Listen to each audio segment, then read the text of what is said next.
Thanks for joining us today at BIV Today, the daily podcast from the newsroom of business in Vancouver. I'm Kirk LaPointe, publisher and editor-in-chief. The pandemic predictably hurt many sectors of the economy, but one sector that rather unpredictably boomed was real estate. The nearly 18 months now of the pandemic has only fueled the sector. Prices are moving very swiftly upward.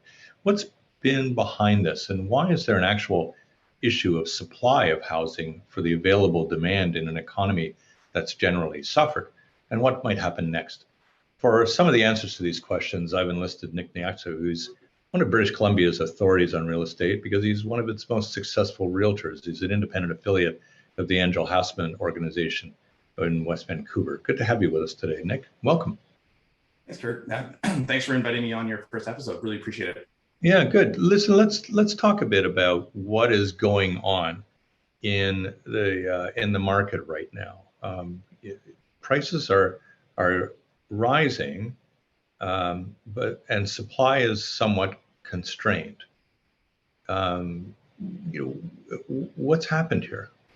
It's a great question. If you would have gone back in time 18 months, if you asked me this same question, I would say doom and gloom. We are done. The Vancouver Sun pandemic is going to overtake, shutdowns happening, and we're going to have to get new jobs. But looking forward now and see what happened. It's funny how people adapt. We can take it overboard in both ways. We can predict downturns in markets and go way to the right, or we can predict booms in market and go way to the left. We never ever hit those outlying numbers. We always kind of settle in the middle. However, with COVID, this is a complete unknown to everybody, and I think predicting what would happen, you couldn't. But what did happen was we had about back in 2020 March, we had this major shutdown in all business, and then it sort of the business lagged into April, and then in May, we saw a little bit of breath in the market. And then after that, they just went gangbusters. People, interest rates dropped, access to capital increased. People started who wanted to buy in the past started buying, but supply became limited because people were afraid to have people in their homes. Yeah. So then it's just basic economics. Yeah. But there was another kind of anxiety that was going on at that point too, which was people had to be concerned about their own occupations, their businesses, and the uncertainty that's around that. And yet they seemed almost right away willing to go out and spend like they've never spent before on their largest possession. What do you think that was about? So that's a great question as well. And I deal with a lot of the higher net worth individuals in Vancouver when it comes to buying and selling. And for them, they actually made a lot of money in that time period. The stock markets crashed. They got their capital out. They reinvested, and next thing you know, they've made an incredible amount of money in a short period of time in the markets as well. Anticipating the fact that we aren't going to be traveling for the next 2 years, people started to invest in their homes. And so this is a great, you for the first time in a very long time, and that I know, people were spending, majority of the time at home with their family. And this is a completely new social dynamic amongst families. Like you really get to know your family and your partner, and you come to see that everything's a little bit too small. So people upsized. We saw a lot of upsizers happen, and as supply was diminishing, prices started to increase, and access to capital was very easy as well. It was easier last year than this year to get a very good mortgage from the bank. So all these this perfect storm per se created this elevation in market demand and price. So I understand if people were upsizing, but why was there not then a concurrent amount of supply that came on? That's a good question. So there's people who were thinking about selling who had no real motivation to sell at that point, and were afraid of the virus didn't want anybody in their house. So they didn't just, you know, some people, like I had many clients take their houses off the market just because of the fear of COVID. Right. So we saw supply decrease because of that fear, but demand increased. And then, you know, it became very quickly a seller's market. Mm-hmm. If you can look back now and you would kind of start this one over again, you know, where were the mistakes made though by those who are kind of administering or governing the sector? Was the access to capital just a little too easy? I guess that will answer itself a little bit later. At this point, I know that you know, we do have a lot of personal debt as a society. You know, we're quite highly leveraged as a country. But you know, I understand the fact that they were trying to, you know, people, you know, with all the stimulus packages, all, you know, the small businesses packages, the grants and whatnot. Those programs were very successful in keeping the economy afloat. I think, you know, the government did do a fairly good job, you know, keeping us, you know, from crashing. But you know, as access to capital became, you know, easier for the general public on the banking side, the ability for banks to borrow from the Bank of Canada became, you know, better as well. So these, you know, they were, you know, the margins that they were creating, you know, they're basically borrowing their money at nothing from the bank, from the Bank of Canada. So they're able to offer these low interest rates to mortgagees.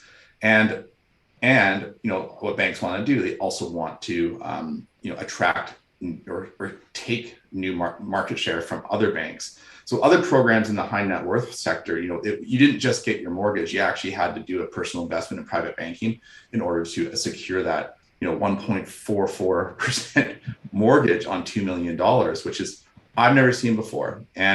But there was sort of, remember the gas wars? Kind of reminded me of that, and it was the bank wars, and it's still going on.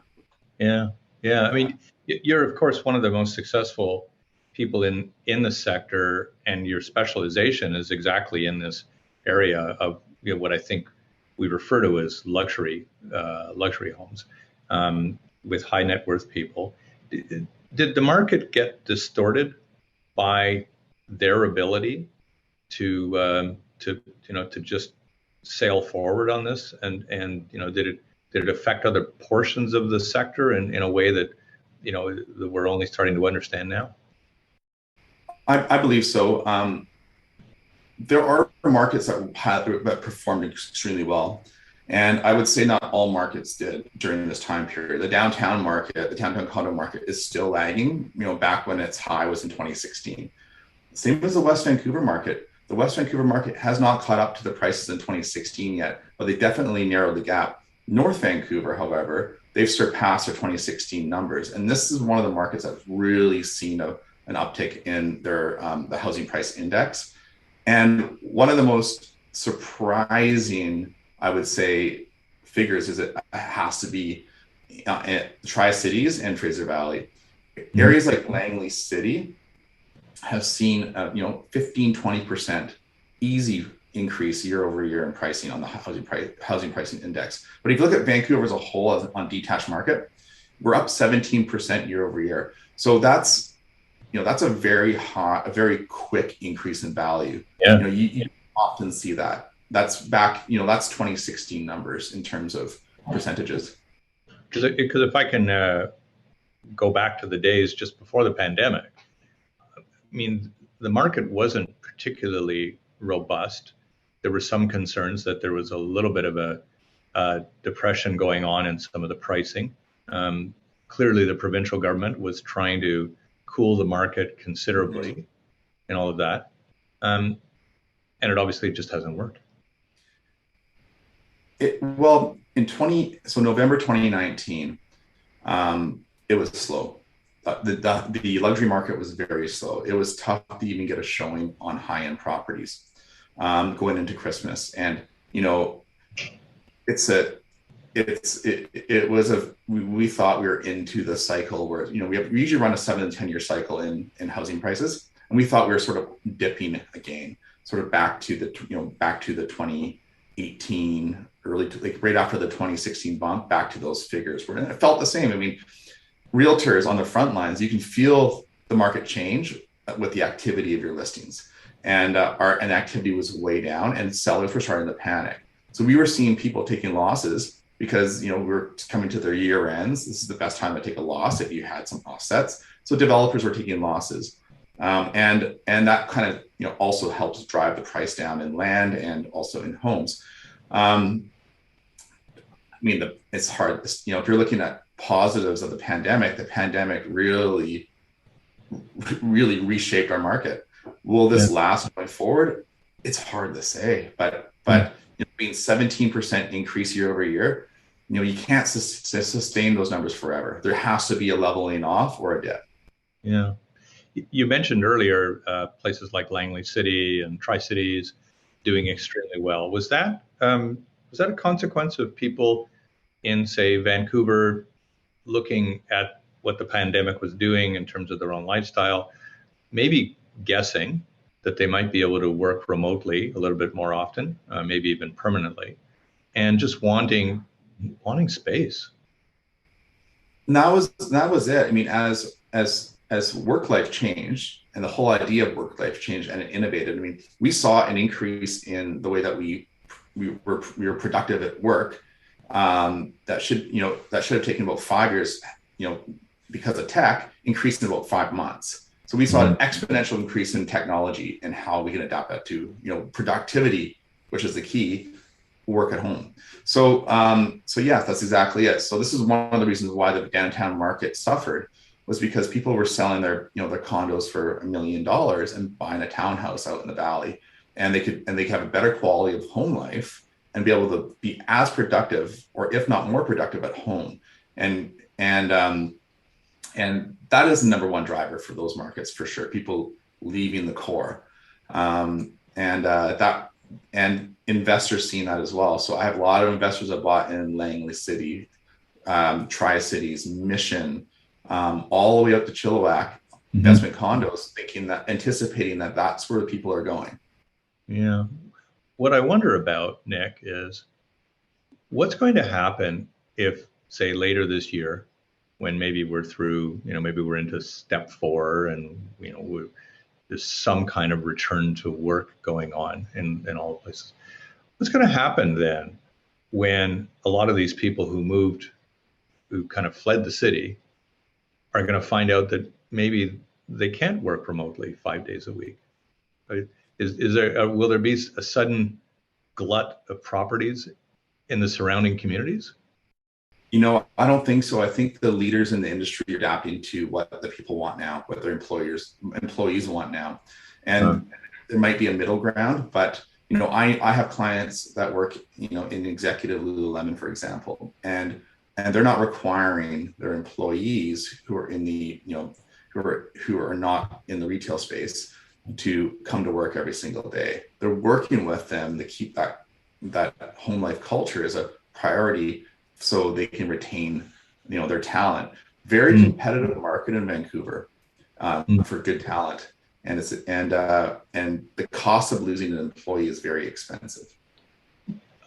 And I understand that, and I've heard several managers talk about exactly that. They don't want to lose their people, but I've also heard some other managers say, "Guess what? I can now look for people anywhere in the world. I mean, if it's going to be remote work, I can get somebody in another country to do this. In some cases, with occupations don't require, say, local knowledge. So, I wonder what that is going to do in terms of, making people concerned about the decisions that they've made during the pandemic about where they're going to live, and whether that's going to kind of opt them out of the workplace." It's a good comment. It's hard to say. There's so many factors on what. There's not one item that can hurt the market. It's a multitude of items that affect the market. We can insulate one bad or one negative um, you know, ingredient in the market, but it would take 3, 4, 5 negative ingredients to to really shift the market from where it is right now. And part of that's going to be government policy and banking policy. Those are going to be our biggest factors. And then the unemployment maybe would have the rate. So there's, one company's not going to do it, whereas where I see other companies are very much trying to adapt to the new way of employment. Yeah. One policy area, of course, that has been highly controversial, and you have to deal with it all the time in the luxury market because you're dealing in some cases with international buyers, has been, a tax on foreign ownership. And I wonder what are your observations now, a couple of years into this in a Vancouver situation, and into a British Columbian situation, in terms of what it is, whether it's having any particular effect on just, on deterring people from coming here. Not necessarily at all. I mean, there are programs now for foreigners to get their PRs and become landed immigrants, and that's like it's a really good headline when you see foreign buyers are causing our market to increase.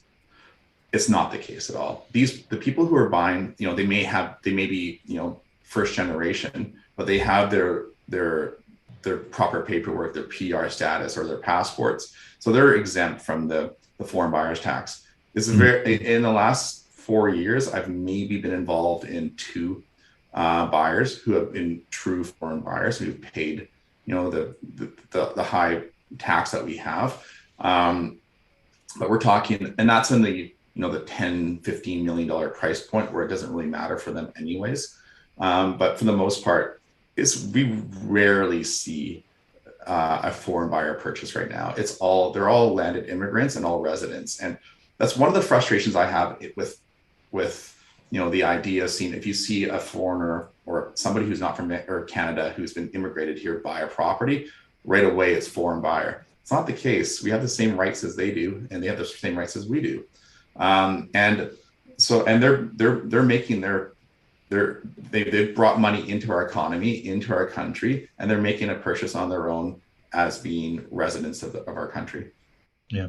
So the occasional comment that really they're not living here, they're not investing here, they're simply parking their money in an asset here is in your view just not on. We're talking about foreign buyers, people who have immigrated here and brought their wealth here from countries that were, let's say for China, mainland China, your wealth isn't protected. If the government comes after you, they can take your money and you have no way to fight that. Here we have rights, and we have human rights, and we have laws that protect you as a citizen or as a resident. So yeah, I mean, if you're coming from an area that has a hostile economic atmosphere, you're going to move as much wealth into a safe place as possible, and that's what's going on. And in China, it's in their history of wealth creation, it's been all about buying real estate. That's what they know, and they in China they buy condos and they buy houses and they buy real estate, and they've created wealth that way, and then they've liquidated, they've moved their money over to Canada over a period of time. And they're doing the same thing here. They're doing what they know. Yeah, but it's a small cohort. It's not a giant cohort in your view. It's a small portion of the population that's doing that. And you do see, you only really hear the negative side of that behavior. And it usually translates into empty home on the west side that's not taken care of. Right? With the law, that they've let the foliage overgrow. And yeah, absolutely. I don't like that at all. I mean, there's ways, there's solutions to that if the government wants to really, or the municipalities want to tackle that, but that's not the problem. Yeah. Last thing, because I'm still intrigued with this access to capital piece. And yet I also know that governments, the monetary policy of the Bank of Canada is such that they don't want interest rates to really rise too high, because that will discourage all kinds of other investment. Investment not only in property, but investment in developing business, in venture and capital and innovation and all those things that are so important. But do you see something trying to shape up here, Nick, in order to cool off the buying frenzy over the next while? I think the banks are starting to do so in respect to requiring a lot more information and financial history of the buyers, and being able to secure their loans by asking for more down payment. Now, I'll give you an example. I've worked on a $4.8 million deal. This time last year, I could have got that. My client had 35% down. Could have, without question, got a mortgage, a typical standard mortgage, without even an appraisal of the property. Now that has shifted a bit, where now they want 40 to 50% down. They want an investment in the private banking of, let's say, $500,000, and that's that's the part of the term sheet of that mortgage. So yeah, the banks are slowly, backing off a little bit and creating more security for their stakeholders when it comes to lending on luxury property. Yeah. Are there other alternative forms of financing that are creeping in to luxury property because of that? Yeah, so I'd say private financing has been it's cheap, relatively cheap. Right now you could go and for another option for my client was put down 35% for a 5.99% interest only loan, private loan, to be repaid, with an open term, so you can pay that loan whenever you like, and it's an interest only payment. So this is solutions. This is a solution for a buyer to get interim financing while they work on their mortgage with the bank. It takes a lot longer right now to get a high net worth client with, usually they don't have the income to support the amount of money they want to borrow, so they're using their net worth to secure that loan. And it just takes a lot longer. Instead of a week, it takes 3 weeks or so to get options for lending. And yet, because of the scarce supply, the low inventory, a lot of sellers don't want to necessarily indulge people, right? This is where the private financing comes in for short interim financing, and it does. You're paying that 1% fee to achieve that, to secure that loan. But in the grand scheme of things, you're buying a home for your family that you love. People are willing to take on that short risk or that more expensive money and replace it later once they have the financing that they want for a long term.